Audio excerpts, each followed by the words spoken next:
Firda Syafriza Dita dengan NPM 2513024070. Saya Pinian Septian Diharka dengan NPM 2553024002. Saya Dela Tika Sari dengan NPM 2513024020. Saya Kristi Diastra Purnip dengan NPM 2513024046. Saya Purnia Fitria dengan NPM 2513024022. Saya Nabila Buana Tunggadewi dengan NPM 2513024042. Saya Kadari Sabrina dengan NPM 2513024064. Di video ini kami akan menyajikan video pembelajaran yang membahas seputar sistem gerak dan sistem pencernaan.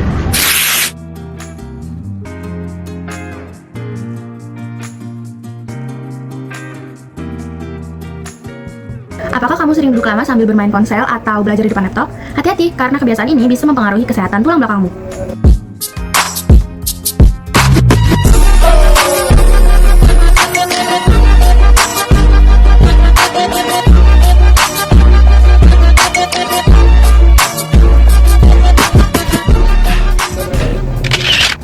Di lingkungan yang modern, banyak sekali remaja yang menghabiskan waktu duduk dalam jangka yang panjang. Tujuan dari kegiatan ini yaitu agar peserta didik mampu mengidentifikasi permasalahan terkait kelainan tulang belakang serta merumuskan pertanyaan awal. Lalu ada beberapa tugas. Analisislah permasalahan pada sistem gerak ini. Di lingkungan modern, khususnya pada kalangan remaja, aktivitas belajar semakin banyak dilakukan dalam posisi duduk dalam waktu yang lama, baik di sekolah maupun di pembelajaran daring. Selain itu, penggunaan gawai seperti ponsel dan laptop juga semakin meningkat dalam kehidupan sehari-hari. Namun, dalam praktiknya, tidak semua remaja memiliki postur tubuh yang baik. Beberapa memiliki postur tubuh yang tegak dan seimbang, sedangkan yang lain menunjukkan perubahan postur, seperti bahu tidak sejajar, punggung membungkuk, dan tulang belakang yang melengkung ke samping. Perbedaan kondisi tersebut diduga berkaitan dengan gangguan pada sistem gerak, khususnya kelainan tulang belakang seperti skoliosis. Kondisi ini dapat dipengaruhi oleh berbagai faktor, seperti kebiasaan duduk yang tidak benar, kurangnya aktivitas fisik, serta penggunaan gawai dalam waktu yang lama tanpa memperhatikan postur tubuh. Nah, yang selanjutnya kalian dapat mengidentifikasi perbedaan antara kedua kondisi tersebut, diskusikan kemungkinan penyebabnya, lalu ajukan pertanyaan terkait hubungan postur tubuh, aktivitas, dan kesehatan tulang belakang. Yang selanjutnya, eksplorasi berbasis STEM. Tujuan dari kegiatan ini yaitu supaya peserta didik mampu mengumpulkan dan menganalisis informasi dari berbagai bidang ilmu untuk memahami fenomena skoliosis. Nah, instruksi dari kegiatan ini yaitu Sains, kajilah fenomena skoliosis berdasarkan konsep sistem gerak pada manusia, analisis hubungan struktur tulang belakang dengan terjadinya skoliosis dan jenis tulang pada manusia, serta cari data dan informasi tentang jenis tulang manusia. Selanjutnya, teknologi. Yang pertama, telusuri teknologi yang digunakan untuk diagnosis skoliosis, misalnya X-ray, dan yang kedua, amati media atau video edukasi tentang pencegahan skoliosis. Lalu engineering. Yang pertama, analisis pengaruh posisi tubuh dan distribusi beban terhadap tulang belakang. Lalu yang kedua, identifikasi prinsip keseimbangan gaya dalam desain alat bantu seperti brace, dan yang ketiga, cari data dan informasi tentang desain meja dan kursi yang dapat mencegah skoliosis. Lalu mathematics. Yang pertama, carilah informasi tentang sudut kelengkungan tulang, sudut kop kurang lebih 10 derajat.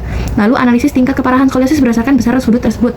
Dan yang terakhir, identifikasi konsep gaya dan momen gaya dengan sederhana. Lalu catat dan rangkum hasil temuan untuk digunakan pada tahap berikutnya. Lalu tahap elaborasi. Tujuan dari kegiatan ini yaitu agar peserta didik mampu mengolah informasi dan mengembangkan solusi berdasarkan hasil analisis.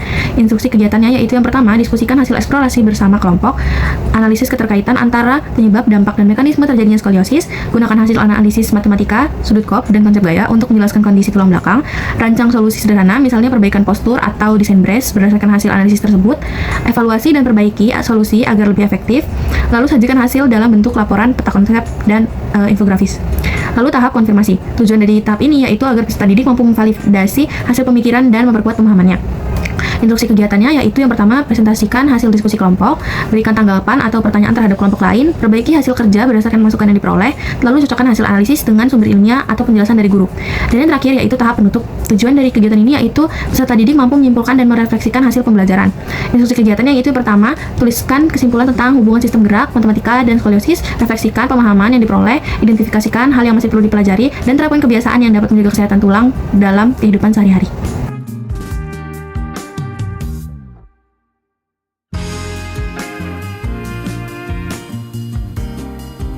Di sini saya akan menjelaskan tentang sistem gerak pada manusia. Adalah sistem dalam tubuh yang memungkinkan kita bergerak. Sistem ini terdiri dari 3 bagian, yaitu tulang, otot, dan sendi. Ketiganya bekerja sama. Saat tubuh menerima rangsangan, otot akan berkontraksi dan menarik tulang sehingga terjadi gerakan. Sendi berfungsi sebagai penghubung antara tulang agar gerakan bisa terjadi dengan lancar. Yang pertama, struktur sistem gerak. Belakang adalah menopang utama tubuh tersusun dari ruas-ruas tulang yang melindungi sumsum tulang belakang, yaitu bagian dari sistem saraf, menghubungkan otak dengan seluruh tubuh. Tulang rusuk berfungsi melengkung dan berfungsi melindungi organ penting seperti jantung dan paru-paru. Tulang panggul merupakan tulang besar yang menopang berat badan dan melindungi organ di bagian bawah seperti kandung kemih dan organ reproduksi. Tulang bahu dan lengan atas membentuk pergerakan lengan seperti mengangkat dan memutar. Tulang paha, tulang kering, dan tulang betis berperan dalam pergerakan kaki seperti berjalan, berlari, dan berdiri. Sendi adalah tempat bertemunya tulang yang memungkinkan tubuh untuk bergerak. Contohnya sendi lutut, bahu, dan siku. Otot adalah jaringan yang bisa berkontraksi dan relaksasi sehingga menghasilkan gerakan. Tendon menghubungkan otot dengan tulang agar gerakan bisa terjadi. Sistem saraf mengatur gerakan dengan mengirimkan perintah dari otak ke otak. Ligamen menghubungkan tulang dengan tulang lainnya dan menjaganya tetap stabil. Fungsi tulang, otot, dan sendi. Yang pertama ada tulang. Tulang berfungsi membentuk tubuh menjadi postur, melindungi organ dalam, dan membantu gerakan. Selain itu, tulang juga menghasilkan sel darah. Contohnya, tulang rusuk melindungi jantung dan paru-paru. Tulang belakang membantu kita berdiri. Sumsum tulang menghasilkan sel darah. Yang kedua, otot. Otot berfungsi menggerakkan tubuh melalui kontraksi dan relaksasi. Ada 3 jenis otot. Yang pertama, otot rangka bekerja secara sadar, misalnya saat berjalan atau mengangkat benda. Yang kedua, otot polos bekerja otomatis, misalnya gerakan usus. Yang ketiga, otot jantung bekerja tanpa henti untuk memompa darah. Selanjutnya ada sendi. Sendi memungkinkan tulang bergerak. Jenis lainnya antara lain sendi sinovial, gerak bebas seperti lutut dan bahu. Sendi tulang rawan, gerak terbatas seperti tulang belakang. Sendi fibrosa, tidak bisa digerakkan seperti tulang tengkorak. Skoliosis adalah kondisi tulang belakang melengkung ke samping membentuk huruf C atau S. Kondisi ini bisa mempengaruhi postur tubuh, bahkan dalam kasus tertentu dapat mengganggu kesehatan. Gejala yang sering muncul, postur tubuh tidak seimbang, nyeri punggung, bahu, atau pinggul terlihat tidak sejajar. Seperti yang kita ketahui, sebenarnya tubuh kita merupakan sistem teknik yang tersusun secara rapi. Tulang belakang menopang tubuh agar sisi kanan dan sisi kiri tetap seimbang. Namun, tanpa kita sadari, kita memiliki kebiasaan-kebiasaan buruk yang memicu terjadinya skoliosis ataupun mengganggu keseimbangan tulang belakang kita. Apa saja sih faktor-faktornya? Yang pertama, ada cara duduk yang miring secara terus-menerus. Yang kedua, memakai tas dengan satu bahu, di mana kita hanya memberikan beban pada bahu kanan ataupun bahu kiri, sehingga beban tersebut tidak rata. Nah, hal-hal tersebut dapat menyebabkan tulang belakang tidak seimbang sehingga terjadinya skoliosis. Dalam sistem teknik ada namanya prinsip keseimbangan gaya, di mana gaya pada sisi kanan dan pada sisi kiri harus seimbang sehingga keseimbangan tubuh tetap stabil. Namun, jika salah satu gaya, baik itu sisi kiri ataupun sebaliknya, diberikan beban yang tidak rata, maka bahu tersebut akan lebih tinggi sehingga jika terjadi terus-menerus dapat menyebabkan terjadinya tulang belakang akan melengkung. Nah, sebagai kesimpulannya, skoliosis dapat terjadi karena kebiasaan postur tubuh yang kurang baik, kurangnya aktivitas fisik, serta ketidakseimbangan kekuatan otot. Jika tidak ditangani dengan tepat, kondisi ini bisa semakin parah. Nah, dari sisi matematika, skoliosis dapat dianalisis melalui sudut Cobb untuk mengetahui tingkat kelengkungan serta konsep momen gaya yang menjelaskan ketidakseimbangan yang dapat memperbesar kelengkungan tulang belakang dan mengganggu efisiensi gerak. Sementara itu, dari perspektif rekayasa atau engineering, konsep biomekanika dimanfaatkan untuk merancang berbagai solusi seperti penggunaan bridge, desain kursi ergonomis, dan kebiasaan membawa beban secara seimbang atau membawa tas dengan baik. Semua solusi ini dikembangkan melalui perhitungan yang matang serta proses evaluasi dan perbaikan secara bertahap. Dengan demikian, pemahaman tentang sistem gerak dan skoliosis tidak hanya berkaitan dengan sains, melainkan juga melibatkan matematika, teknologi, dan engineering yang saling melengkapi. Oleh karena itu, menjaga postur tubuh yang benar, rutin beraktivitas fisik, dan menerapkan pola hidup sehat menjadi langkah penting untuk mencegah terjadinya skoliosis. Terima kasih.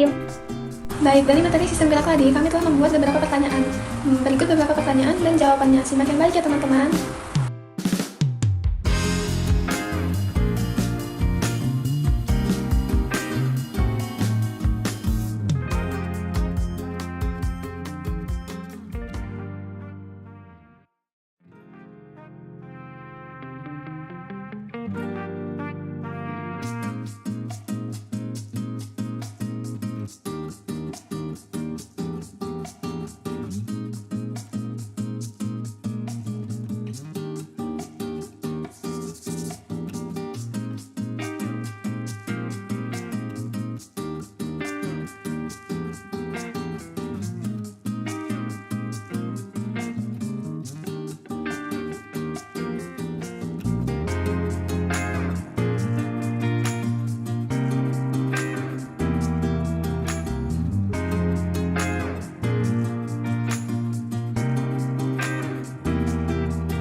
Nah, di kegiatan kali ini kita bakal belajar tentang sistem pencernaan, khususnya gangguan yang bernama GERD.